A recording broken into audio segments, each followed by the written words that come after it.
तो बड़ी मंडियां होती थी, बड़े हाट लगते थे, बड़ी पैंठ लगती थी, जिसमें किसान अपना अनाज बेचने के लिए इकट्ठे होते थे। तो अंग्रेजों का बड़ा ऑफिसर जाता था और उस मंडी में जाकर अनाज का दाम तय करके आता था कि अनाज इस दाम पर बिकेगा, ये अनाज इस दाम पर बिकेगा, ये अनाज इस दाम पर बिकेगा।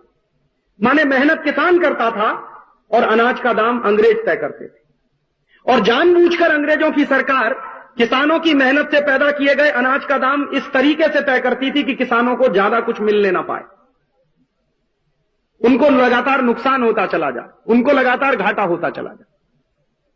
किसान खुद जो था वो अपने द्वारा पैदा किए गए किसी भी अनाज की कीमत तय नहीं कर सकता। इस तरह का कानून अंग्रेजों ने बना रखा था इस देश में। बाद में अंग्रेजों ने क्या किया कि किसान अपने अनाज को एक गांव से लेकर दूसरे गांव में जाए बेचने के लिए, तो उस पर भी पाबंदी लगाती थी। एक गांव का किसान अपने अनाज को लेकर दूसरी जगह जाकर बेच नहीं सकता, एक जिले का किसान अपने अनाज को लेकर दूसरे जिले में जाकर बेच नहीं सकता। इस तरह की सख्त पाबंदी अंग्रेजों की सरकार ने लगा दी और इस तरह से किसानों को बिल्कुल घेर के रख दिया अंग्रेजों की सरकार ने कानून बना बनाकर। और यह हर तरह का कानून बनता था और किसान जब उसका पालन नहीं करते थे तो उनके ऊपर अत्याचार होते थे, उनकी हत्याएं होती थी, उनको फांसी दी जाती थी, उनके कोड़े पीटे जाते थे। कई बार अंग्रेजों की सरकार किसानों को बर्बाद करने के लिए कुछ इस तरह के भी काम करती थी, जैसे जबरदस्ती किसानों से कुछ खास तरह की फसल पैदा करवाई जाती थी। आप जानते हैं बिहार के किसानों को अंग्रेज जबरदस्ती नील की खेती करवाते थे। जिस जमीन पर सबसे ज्यादा धान पैदा हो सकता है बिहार में और होता था, उस जमीन पर अंग्रेजों की सरकार जबरदस्ती नील की खेती करवाती थी। और किसान जब नील की खेती करने से मना करते थे तो उनके ऊपर अत्याचार किया जाता था। अंग्रेजों की सरकार को क्या रस था नील की खेती करवाने में? अंग्रेजों को नील की जरूरत थी। यूरोप में नील बहुत बिकता था, अंग्रेजों के अपने बाजार में नील बहुत बिकता था। और दूसरा मुश्किल यह थी कि नील की खेती करने से खेती भी बहुत बर्बाद होती थी। तो अंग्रेजों को नील चाहिए यूरोप के बाजार में बेचने के लिए, और उस नील को पैदा करने के लिए भारत के किसान को मजबूर करते थे।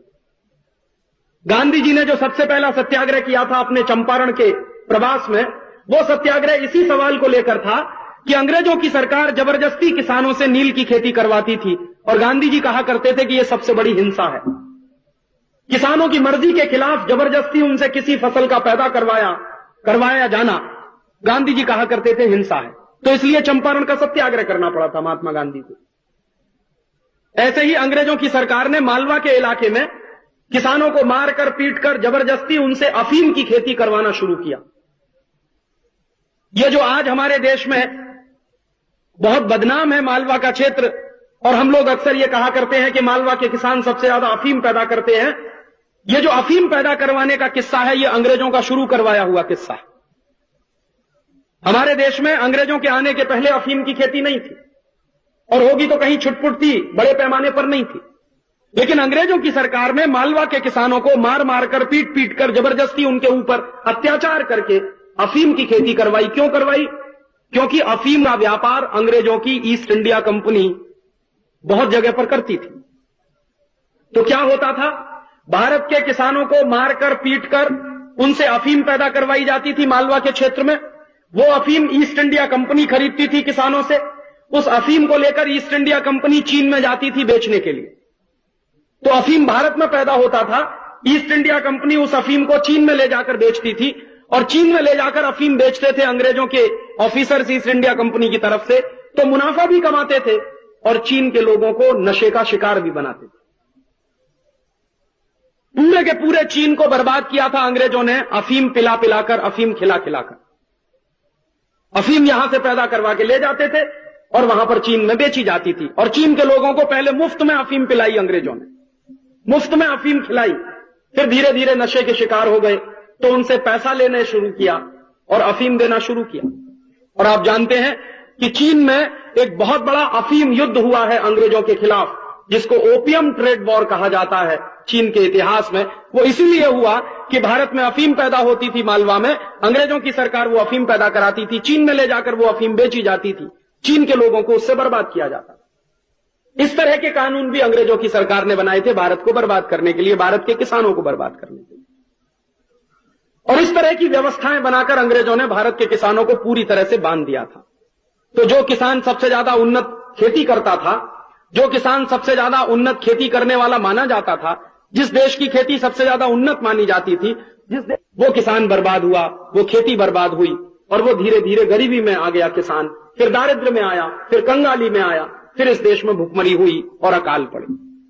और जब अकाल पड़ते थे तो हिंदुस्तान के लाखों लाखों लोग भूख से मर जाते थे और अंग्रेजों की सरकार के लिए वो बहुत सुविधा की बात मानी जाती थी। अंग्रेजों की सरकार को लगता था कि जितने लोग इस देश में मरते जाएं भूख से, उतना ही अंग्रेजों की सरकार को लोगों को कंट्रोल करने में, लोगों को गुलाम बनाकर रखने में सुविधा होगी।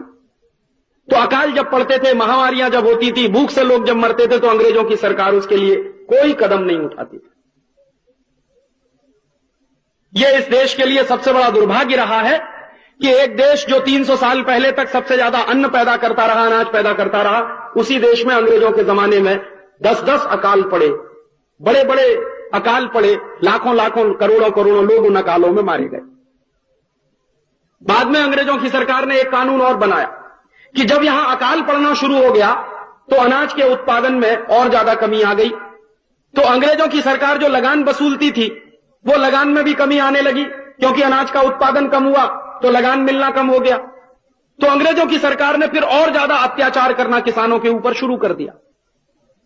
और एक बार तो अंग्रेजों की सरकार ने इस कदर अत्याचार किया भारत के किसानों पर, आपको याद होगा 1939 में दूसरा विश्व युद्ध जब शुरू हुआ और इस दूसरे विश्व युद्ध में जब अंग्रेजों की सरकार फंसी युद्ध करने के लिए, तो अंग्रेजों की सेना दूसरा विश्व युद्ध लड़ रही थी, लेकिन अंग्रेजों की सेना जो युद्ध लड़ रही थी अपने स्वार्थ की पूर्ति के लिए, उस अंग्रेजी सेना के लिए भोजन भारत से भेजा जाता था, अनाज भारत से भेजा जाता था, गोमांस भारत से भेजा जाता था।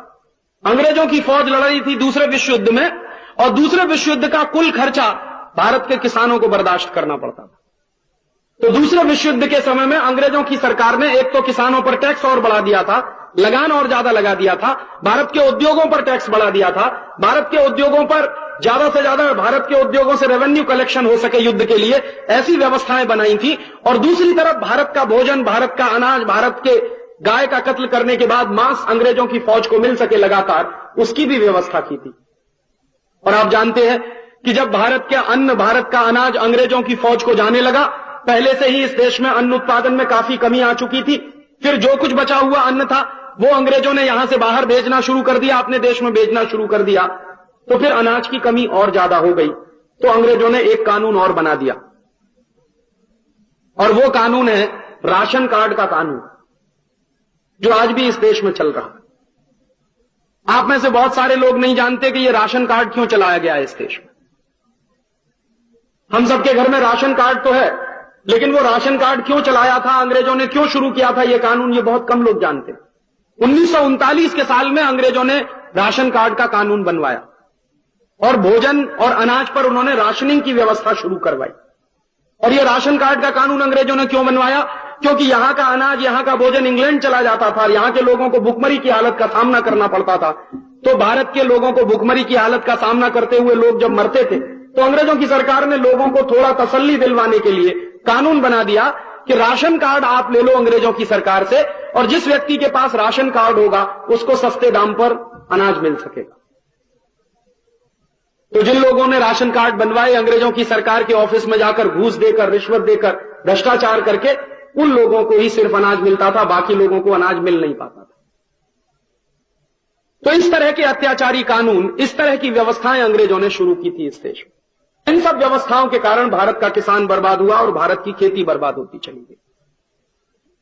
और तकलीफ हमारी यह है कि जिस तरह से अंग्रेजों की सरकार ने भारत की खेती को बर्बाद किया था, जिन नीतियों के कारण भारत के किसानों को बर्बाद किया गया था, जिन नीतियों और जिन कानूनों के चलते भारत के किसान की बर्बादी आई थी, भारत की खेती की बर्बाद हुई थी, वो सारी की सारी नीतियां, वो सारे के सारे कानून आज भी चल रहे हैं। उदाहरण के लिए, जो लैंड एक्विजिशन का एक्ट अंग्रेजों ने बनाया, वो आप आजादी के 50 साल के बाद भी चलता है। जो इंडियन फॉरेस्ट एक्ट अंग्रेजों ने बनाया, वो आज आजादी के 50 साल के बाद भी चलता है। जो कानून अंग्रेजों ने बनाया किसानों के अन्न का दाम पैदा करने के, दाम तय करने के लिए, किसानों के अनाज का दाम तय करने के लिए, वो कानून इस देश में आज भी चलता है। बस फर्क इतना है कि पहले गोरे अंग्रेज उस कानून को चलाते थे, अब काले अंग्रेज उस कानून को चला रहे। और आज भी इस देश में ठीक उसी तरह से किसानों की जमीनें छीनी जाती है जिस तरीके से अंग्रेजों के जमाने में छीनी जाती थी। अंग्रेजों के जमाने में जमीन कैसे छीनी जाती थी? एक कलेक्टर नाम का ऑफिसर अंग्रेजों ने बनाया सन 1860 में। एक कानून बनाया अंग्रेजों ने, इंडियन सिविल सर्विसेज एक्ट, और उस इंडियन सिविल सर्विसेज एक्ट के नाम पर कलेक्टर नाम की पोस्ट बनाई। और उस कलेक्टर को यह अधिकार दिया गया कि वो गांव-गांव के किसानों को मार पीट कर उनके ऊपर अत्याचार करके रेवेन्यू वसूले, लगान वसूले। और रेवेन्यू कलेक्ट करने का जो काम करता था ऑफिसर, उसको कलेक्टर कहते थे अंग्रेज। तो वो कानून बना दिया उन्होंने। और गांव-गांव में कलेक्टर क्या करता था कि जब किसान लगान नहीं दे पाता था तो उसकी जमीन कुर्क कर लेता, उसकी संपत्ति कुर्क कर लेता था, उसके लिए एक नोटिस देता था किसान को, और उसकी संपत्ति जब्त कर ली जाती थी। तो जिस तरह से संपत्ति जब्त की जाती थी किसान की और उनकी जमीन छीन ली जाती थी, ठीक उसी तरह से आज भी इस देश में होता है। अब क्या होता है? कलेक्टर कभी नोटिस देता है, गांव के किसान की जमीन छीन ली जाती है, वो किसान को यह अधिकार भी नहीं होता है कि वो अपनी जमीन के बारे में कहीं कोई केस लड़ सके, जिरह कर सके, क्योंकि कानून ऐसा है अंग्रेजों के जमाने का बनाया हुआ कि सरकार इमरजेंसी बताकर किसी भी गांव के किसी भी किसान की कोई भी जमीन छीन सकती। मान लीजिए सरकार को किसी जमीन पर कारखाना बनवाना और गांव का किसान वो जमीन देना नहीं चाहता, तो सरकार जबरदस्ती नोटिस इशू करवाएगी कलेक्टर के माध्यम से, गांव के किसान की वो जमीन छीन ली जाएगी। फिर गांव के किसान को मजबूरी में कुछ पौना पौना दाम देकर जमीन सरकार के नाम लिखवा ली जाएगी। जिस तरह का अत्याचारी कानून अंग्रेज चलाते थे वही आज भी चलता है। और हिंदुस्तान के किसानों की हजारों एकड़ जमीन हर साल छीनी जाती है। पहले हिंदुस्तान के किसानों की जमीन छीनी जाती थी अंग्रेजों के लिए, ईस्ट इंडिया कंपनियों के लिए। अब इस देश के किसानों की जमीन छीनी जाती है बहुराष्ट्रीय कंपनियों के लिए, परदेशी कंपनियों के लिए, विदेशी कंपनियों के लिए। पिछले 7-8 वर्षों से हमारे देश में जो उदारीकरण की नीतियां चल रही हैं, जो जागतिकरण की नीतियां चल रही हैं, उन नीतियों के कारण हजारों एकड़ जमीन महाराष्ट्र के किसानों की छीनी गई, हजारों एकड़ जमीन उत्तर प्रदेश के किसानों की छीनी गई, हजारों एकड़ जमीन तमिलनाडु के किसानों की छीनी गई है, कर्नाटक के किसानों की छीनी गई है, हजारों एकड़ जमीन गुजरात के किसानों की छीनी गई है, आंध्र प्रदेश के किसानों की छीनी गई है, पंजाब के किसानों की छीनी गई है, हरियाणा के किसानों की छीनी गई। हर साल हजारों एकड़ जमीन गांव के किसानों से छीन छीन कर परदेशी कंपनियों को बेच दी जाती है, और उस जमीन पर बड़े बड़े परदेशी कंपनियों के कारखाने लगते हैं। कल तक जिस जमीन में धान पैदा होता था, गेहूं पैदा होता था, अब उस जमीन पर कारखाना चलता है। सरकार क्या बोलती है? वो कहती है औद्योगिकीकरण हो रहा, इंडस्ट्रियलाइजेशन हो रहा, और लोग बोलते हैं कि यह बहुत फायदे का काम हो रहा है जो इंडस्ट्रीज बन रही हैं। आप जानते हैं दुनिया में और हमारे देश में कोई भी ऐसी इंडस्ट्री नहीं है जिसमें 100 रुपया लागत के रूप में अगर लगाया जाए तो 100 ही रुपए का उत्पादन हो जाए। हर फैक्ट्री में लागत ज्यादा होती है, उत्पादन कम होता। और भारत सरकार के नीति बनाने वाले लोग किस तरह की बेवकूफी की नीतियां बनाते हैं कि वो इंडस्ट्री को महत्वपूर्ण मानते हैं और खेती को उससे कम मानते हैं। और मेरी मान्यता यह है कि खेती से बड़ी इंडस्ट्री पूरी दुनिया में कोई नहीं, खेती से बड़ा उद्योग पूरी दुनिया में कोई नहीं। आप पूछेंगे वो कैसे? किसान एक गेहूं का बीज डालता है और उस एक गेहूं के बीज के डालने के बाद कम से कम 50-60 गेहूं के दाने लगते हैं जब एक बाल खड़ी होती है। तो एक गेहूं का बीज डाला और उसमें से 50 गेहूं के बीज पैदा किए। बताइए ऐसा कारखाना आपने दुनिया में कहीं देखा? इतना जबरदस्त पूंजी का निर्माण जिस कारखाने में हो सके, ऐसा कारखाना कहीं आपने देखा? मैंने तो जितने कारखाने देखे हैं अपने जीवन में, वहां 100 रुपया डालते हैं तो 70 रुपए का उत्पादन मिलता है, 100 रुपया डालते हैं तो 80 रुपए का उत्पादन मिलता है, 100 रुपया डालते हैं तो 50 रुपए का उत्पादन मिलता है। माने जितनी लागत होती है उससे 50%, 60% ही उत्पादन मिलता है। लेकिन खेती एक ऐसा उद्योग है जिसमें आप 1 रुपए का सामान डालिए तो 100 रुपए का सामान पैदा होता। तो इतना बड़ा उद्योग है जिसका सत्यानाश अंग्रेजों ने किया था, अब वही सत्यानाश भारत की सरकार कर रही है। और आज भी इस देश में वैसी ही नीतियां चलाई जा रही हैं जो अंग्रेजों के जमाने में चलाई जाती थी। अंग्रेजों के जमाने में किसान अपने अनाज का दाम तय नहीं कर पाता था। आज आजादी के 50 साल के बाद भी किसान अपने अनाज का दाम तय नहीं कर पाता। इस देश में सिर्फ किसान ही एक ऐसा वर्ग है जो अपने द्वारा खेत में पैदा किए गए किसी भी सामान का दाम खुद नहीं तय कर पाता। जितने कारखाने चलते हैं इस देश में, जितने उद्योग चलते हैं पूरे देश में, हर उद्योग और हर कारखाना चलाने वाला आदमी अपने द्वारा पैदा की गई हर वस्तु का दाम खुद तय करता है। लेकिन किसान ही एक ऐसा वर्ग है इस देश में, काश्तकार ही एक ऐसा वर्ग है इस देश में जो अपने द्वारा पैदा किए गए गेहूं का दाम तय नहीं कर पाता, अपने द्वारा पैदा किए गए बाजरे का दाम तय नहीं कर पाता, अपने द्वारा पैदा किए गए धान का दाम तय नहीं कर पाता, अपने द्वारा पैदा किए गए मक्के का दाम तय नहीं कर पाता। कुछ भी चीज जो पैदा करता है किसान, उसका दाम वो खुद नहीं तय कर पाता, सरकार तय करती है। जिस तरह से अंग्रेजों की सरकार करती थी वही काम आज भी होता। जिस तरह से अंग्रेजों की सरकार ने भारत के किसानों पर पाबंदी लगा रखी थी कि एक जिले का माल दूसरे जिले में किसान नहीं ले जाएगा, वैसी ही पाबंदी आज भी है कि एक प्रदेश का पैदा किया हुआ अनाज दूसरे प्रदेश में नहीं जाता। उस पर पाबंदी लगा रखी है सरकार ने। जिस तरह से अंग्रेजों की सरकार किसानों के ऊपर लगान वसूलती थी, टैक्स वसूलती थी, अब उस तरह की चर्चा इस देश में फिर शुरू हो गई है। आजादी के 50 साल के बाद खेती पे लगान तो कुछ कम कर दिए सरकार ने, लेकिन इनडायरेक्ट तरीके से, अप्रत्यक्ष तरीके से किसानों की जेब काटना शुरू कर दिया सरकार। और किसानों की जेब कैसे काटती है सरकार? अगर किसान कपास की खेती करता है और 1 क्विंटल कपास पैदा करने में उसका 2000 रुपया खर्च होता है, तो क्विंटल कपास जब बेचने जाएगा किसान, तो सरकार कहेगी 1800 रुपए दाम ले लो, 1900 रुपए दाम ले लो। बहुत अधिक आप उसके साथ, सरकार के साथ झगड़ा करेंगे तो 2000 रुपए क्विंटल का दाम देने को तैयार हो जाएगी। माने जिस कीमत पर आपकी कपास की फसल लग रही है वही कीमत आपको मिलेगी, मुनाफा कुछ नहीं होने देंगे आपको। तो आपकी जेब ही काट रहे हैं ना।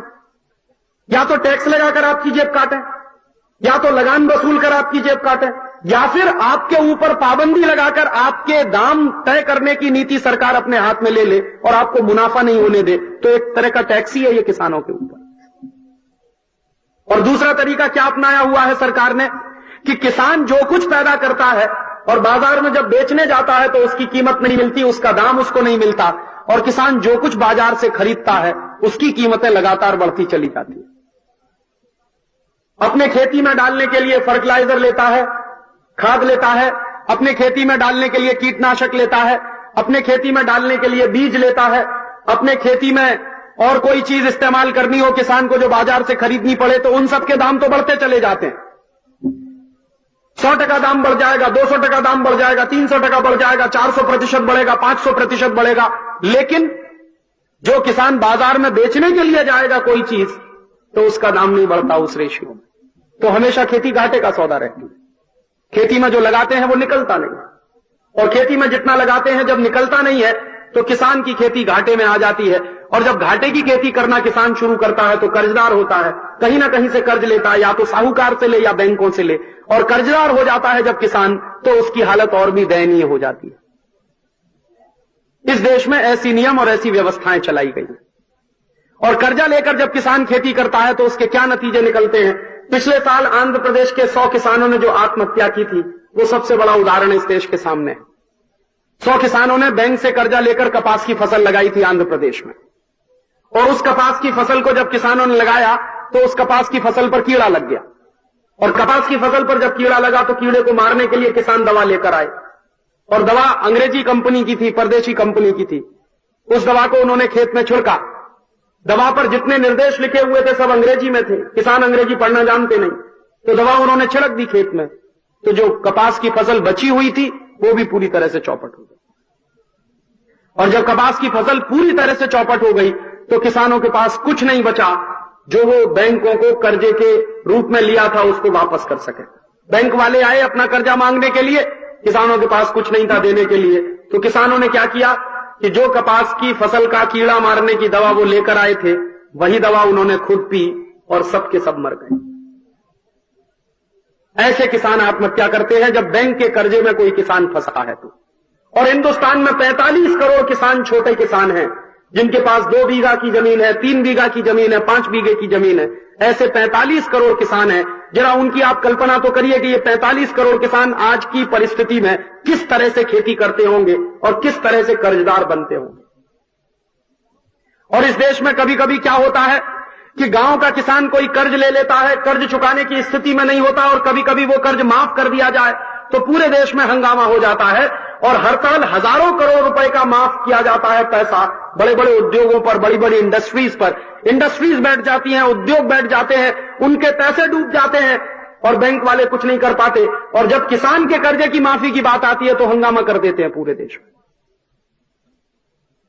ऐसी व्यवस्था आज भी चल रही है इस देश में।